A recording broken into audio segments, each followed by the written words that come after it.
Hey everybody, Peter with King Harvest here, kingharvest.org. I've got Allie here. She's sleeping. It's cold, so I have a blanket on the couch. It's freezing here in New England. Crazy. I'm still not used to it. Never will be. Today I want to talk about canine cancer and how we can use cannabis oils to treat as well as prevent canine cancer. So Allie doesn't have cancer, but she did when she was 5 years old. She had stage 1 mast cell cancer, and basically that was the start of my journey. Every day I came home from work, was on my laptop, just Googling, how did we get here? Why does my dog have cancer? Why is she so sick? The vets in my area, conventional vets, they couldn't help us. She had very severe GI issues, constantly had diarrhea. They'd be prescribing antibiotics week after week after week of doing this, year after year. Completely disrupted her microbiome, shot her immune system, over-vaccinating her, using flea and tick pesticides, just heartworm pills, everything just together just almost killed her. And they sent me off to Tufts University, which is a very special veterinary teaching hospital, and they ran all these expensive tests. I visited the nutrition clinic. They couldn't help me. They threw a piece of paper at me with a list of limited ingredient dry dog foods, told me never feed your dog raw, it's dangerous, you'll kill your dog. Even cooking for your dog, it's too expensive, it's too time consuming. Balancing is really hard, and you got to go to vet school to learn how to feed a dog. It's all BS. You don't have to go to vet school. You don't need a degree to know how to feed a dog, okay? It's a dog. Do you eat balanced every day? I had McDonald's for lunch today. I don't eat balanced every day. Balance over time. Variety, moderation over time. There's Allie. She's going to be 10 years old soon. She's doing as good as she possibly can. I wouldn't say she's thriving because she's not in perfect health, but she's not surviving. I'm feeding her body with what it needs to thrive. And we have some pretty challenging hurdles to get through, but we're doing the best we can. Feed your dog raw food. This is something I buy from a local raw food supplier here in New England. This is a 2-pound buffalo patty. It's got the buffalo meat, the organs, the bone, all ground up into one patty. It's more expensive when you do it like that because it's convenient. You just literally, it ships to your door frozen on dry ice. You thaw it, you feed it, you're done. You feed it and you're done. What you can also do is buy a commercial raw. This is Answer's Pet Food. So this is the raw turkey patties. It looks like this. The raw frozen patties. Thaw it, you feed it, you're done. What's in here? This is everything's organic. So organic turkey, turkey heart, organic turkey liver, ground turkey bone, chicken eggs, carrots, yellow squash, cod liver, green beans, butter, Montmorillonite whey, parsley, salt, vitamin E supplement. So this is a great food. That's an option as well. Other things to do if you have a dog with cancer or you're really interested in longevity and health and preventing cancer, you want to pick up the Dog Cancer series by Rodney Habib, Karen Becker, and Keto Pet. Rethinking the Canine Epidemic. Hope that doesn't look backwards. Go to, let's see here. I think it's dogcancerseries.com. Check that out. Check out Keto Pet Sanctuary in the ketogenic diet for dogs with cancer or prevention. As far as the cannabis, let's go back to the cannabis oil. As far as the cannabis oil goes, cannabis is a universal medicine. So we've got tinctures. This is a tincture. It's a gentle medicine infused with coconut oil. It's used to introduce to a dog system or person system. It's for humans as well. That's never had it before. A green body. So when my dog had never had cannabis oil before, I started with this. I started with 10 drops every couple days. I increased it by another 5 drops until I got to a certain amount, say 30 drops, and then I decreased it a tiny bit, and then I added in FICO, full extract cannabis oil. It's potent or ultra potent depending on the ratio you want to choose and what the cancer is, the stage, severity, and all that. This is pretty much the same thing as this, but this one's more potent. This one's more gentle and is maybe 0.5 milligrams a drop.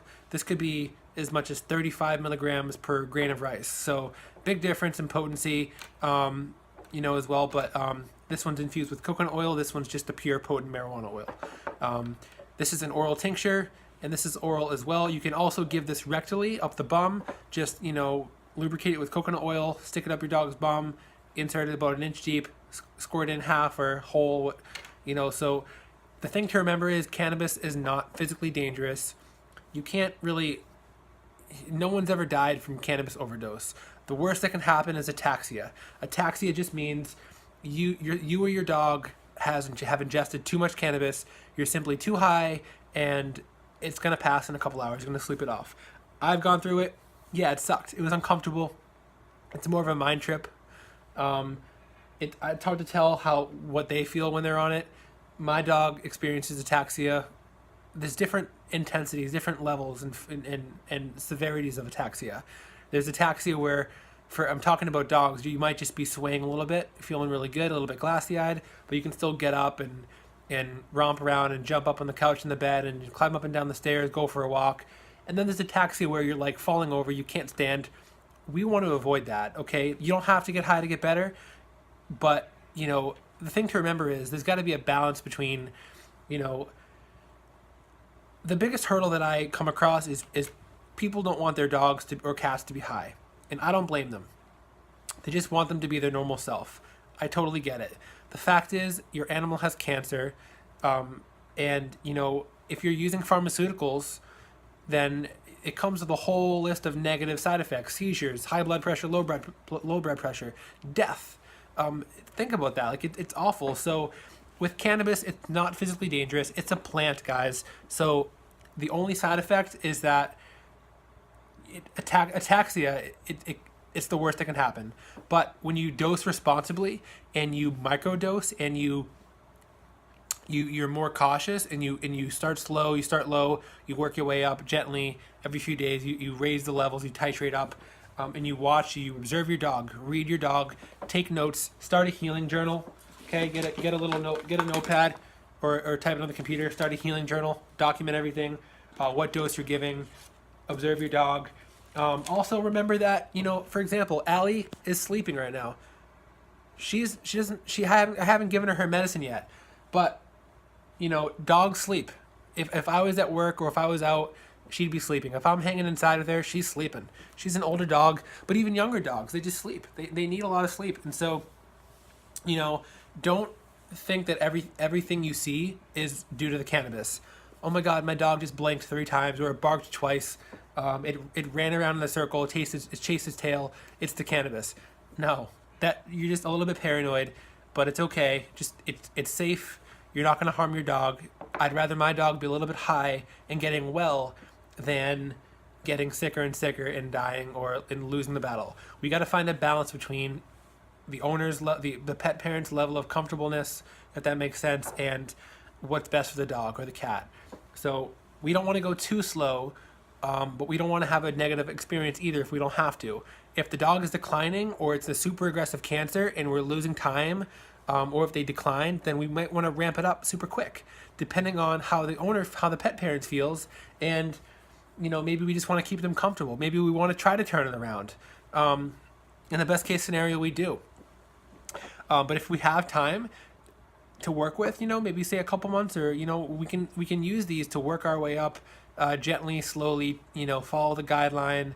But if we need to on day 1 stick this up their bum and give them a whole syringe, and an act of desperation to try and turn it around, and at the very least give them relief and keep them out of pain, keep them comfortable, then so be it. It's going to be fine. When you give it up the bum, it bypasses the blood-brain barrier in their body, and they're not going to be high. They'll be sleepy, but they're not going to be high. So that's something to keep in mind as well. But giving it up the bum is typically more expensive because you're using more of it, and you can use a lot more of this stuff rectally because they don't have a head high. They're going to get it. It's going to be higher bioavailability. It's going to be faster acting. It'll be absorbed in their body within 15 minutes. What you want to do is you want to let them out to the bathroom, give them a chance to go poop. If they don't go poop, maybe they're empty. Bring them inside. You can still give it to them. keep them still on the couch or so next to you or on the floor. Keep them still for 15 to 20 minutes. Let the medicine absorb in their body. And then when you're ready, you can let them out to the bathroom again. So, yeah, that's pretty much it. So cannabis oil is a great treatment for dogs with cancer, and there's lots of videos out there that show dogs taking cannabis oils for cancer. People talking about it.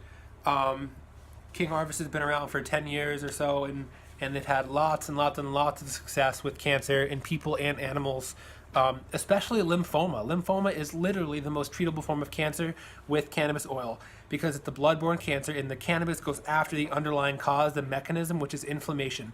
Inflammation is the root of all disease. So CBD goes after the inflammation in your body system-wide as well as on a cell-to-cell level.